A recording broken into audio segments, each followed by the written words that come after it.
Сәлем достар, қалдарыңыз қалай? Көптен бері мен видео салмай кеттім, эфирге шықпай кеттім. Бірақ тиктогымда өте көп сообщение, өте көп сұрақтар келіп жатыр. Қазір Англияға баратын кісілер көбейіп жатыр, потому что тиктоктан, интернет желісінен көптеген информациялар беріліп жатыр адамдарға. Адамдар соған қарай ол көп адамдар білмейді екен. Қандай сайт, қалай барамыз деген сұрақтар көп. Бірінші сұрақта менде былай жұмысқа аласыз ба дейді, маған көп жазатын сұрақтардың бірі. Мен жұмысқа алмаймын. Мен айтып жатқан информация Англияға баратын жолдарын айту, жолдарын көрсету. Тегін сайтты айту, тегін сайтты беру, білмеген толтырып жатқан адамдарға білмеген жерін айтып беру. Сол сайттарды толтырасыздар. Толтырғаннан кейін грамотно толтыру керек, толтырып жібересіздер. Заявка тастау дейді, бұл шетелге сіздер заявка таставатсыздар жұмысқа. Сосын күтесіздер. Қанша айда келеді, қанша уақытта келеді, оны неше ай күтесіз, оны ешкім білмейді, бір Құдай Алла біледі. Мен мысалы гарантия бермеймін. Сен мынандайда кетесің, мынандайда боласың деп менен көп сұрайды, қайда кетеміз, мартта кетем ба, майда кетем ба деген. Жоқ, мен оны білмеймін, айта алмаймын. Екінші сұрақ, айлық неше? Айлық бізде биыл 2025 жылы ол жақта зарплата өсті. Сағатына төлейді, сағатына 22-де 12 фунт стерлинг болды. Ол деген где-то 7000, енді ол курсқа байланысты, курс өсіп тұрады, түсіп тұрады деген сияқты, где-то 7000-7200-дің арасы болып тұрады сағатына. Жоқ дегенде договор бойынша 8 сағат жұмыс жасайсыз, сіз одан да жұмыс көп болса, одан да көп жұмыс жасауыңыз мүмкін. Ары қарай өздеріңіз есептеп аласыздар. Қалай барамыз? Бару жолын біліп айтып жатырмын. Тағы да сайт толтыру. Ешкімге ақша бермейсіздер. 700 мыңдап, менде адамдар көп алданып қалған, 700 мыңдап берген ақшалары бар екен.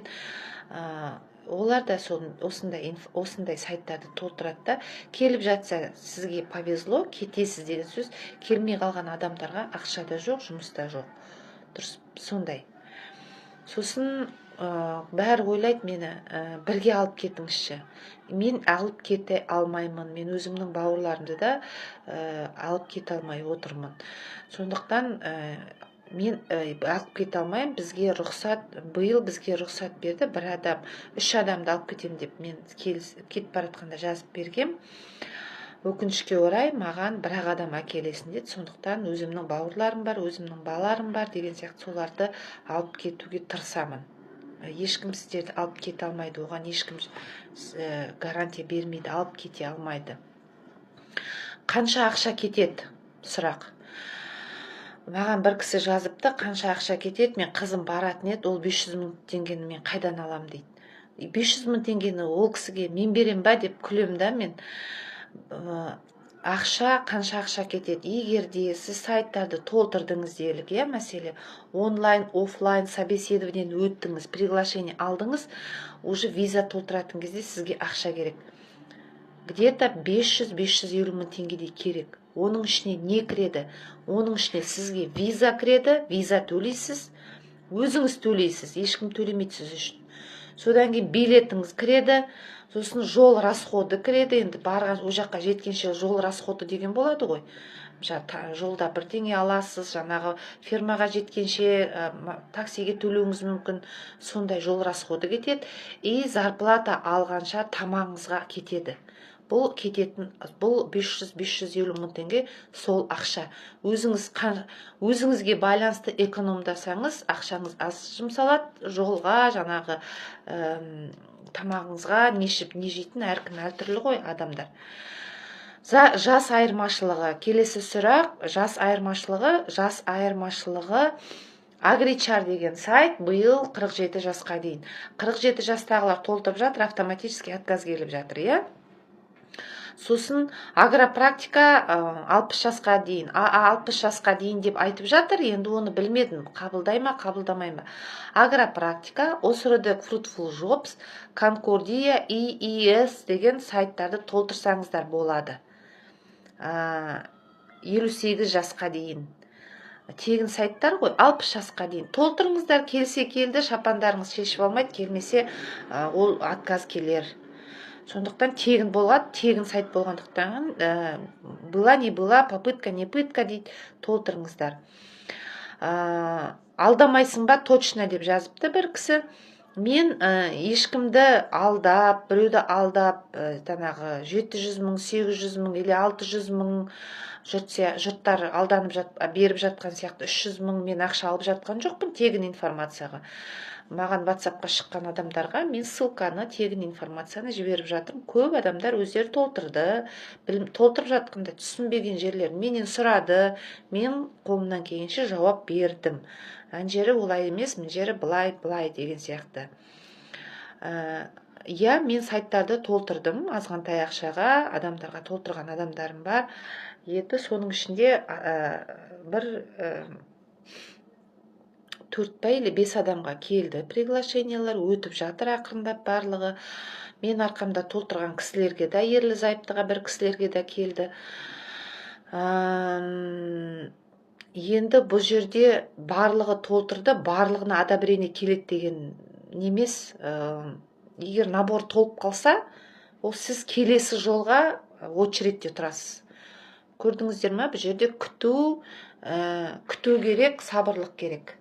Кейбір адамдар айтады, толтырдық қой, бір ай болған жоқ, әлі толтырдық, маған неге келмей жатыр дейді. Мен тағы да айтам сіздерге, айтып та жатырмын, бұл жерде күту керек. Мен өз басым 6 ай дегенде кеткем. Бір кісі бар, маған шыққан 1 жылдан кейін келген. Бір балаға 8 айдан кейін келген, бір балаға 1,5 айдан кейін келген. Мен толтырған ерлі зайыптыларға 2 күннен кейін келді. Көрдіңіздер ме? Бұл жерде ешкім ештеңе істей алмайды сіздерді. Сосын тағы бір сұрақ бар. Маған бір қыз жазады, мен жазда отпускіге шығам, мұғаліммін, 2 ай отпускідемін, 2 ай жұмысқа барып келейінші, маған ауыр жұмыс керек емес, маған жеңіл жұмыс керек дейді. Тағы да айтайын, мен жұмыс тауып бермеймін, мен қалай жібермеймін, мен тек қана жаңағындай информацияларды айтам. Берем, айтам, мен анкета толтырып бере алам. Конечно, бесплатно емес, енді ақысына, азғантай ақшаға. Сосын одобрение келіп жатқанда, қарай сопровождение жасап, жолын көрсетіп, айтып, бәрін түсіндірем. Тағы не айтсам екен?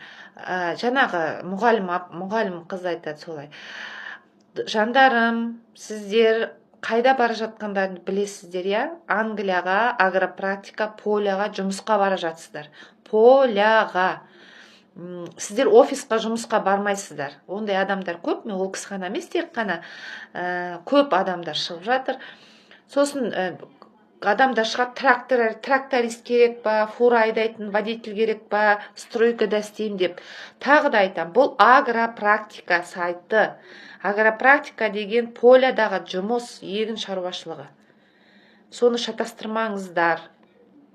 Солай. Тағы бір жаңалық, уже январдың 20-сында набор тоқтатылады деп жатыр. Соған дейін үлгеріп қалыңыздар. Уже набор тоқтатылса, осы содан кейін жылдың аяғында ашылады.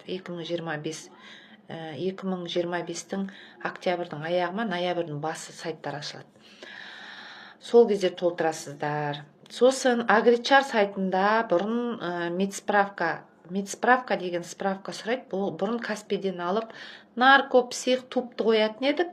Қазір биылдан бастап поликлиникадағы обычный 075 деген форма бар ғой, медосмотр жұмысқа өтесіздер ғой, медосмотр. Сондай медосмотр керек. Сондай медосмотрды поликлиникадан өтесіздер. Содан кейін барып оны PDF форматта қоясыздар. Сондай жаңалықтар болып жатыр. Сол, тағы сұрақтарыңыз болса қойыңыздар, жазыңыздар. Бұл мен анау тиктокта қойылған сұрақтар, соған общий жауап беріп жатырмын. Енді баратын ақшаларыңызға мен жауап бермейтін шығармын, 500 мың теңгені қайдан аламыз деген екен. Барлықтарыңызға сәттілік, ақ жол, толтырған жандарға приглашение келсін, толтырмаған жандарға әрекет қылыңыздар. Сау саламатта болыңыздар, табысты болыңыздар.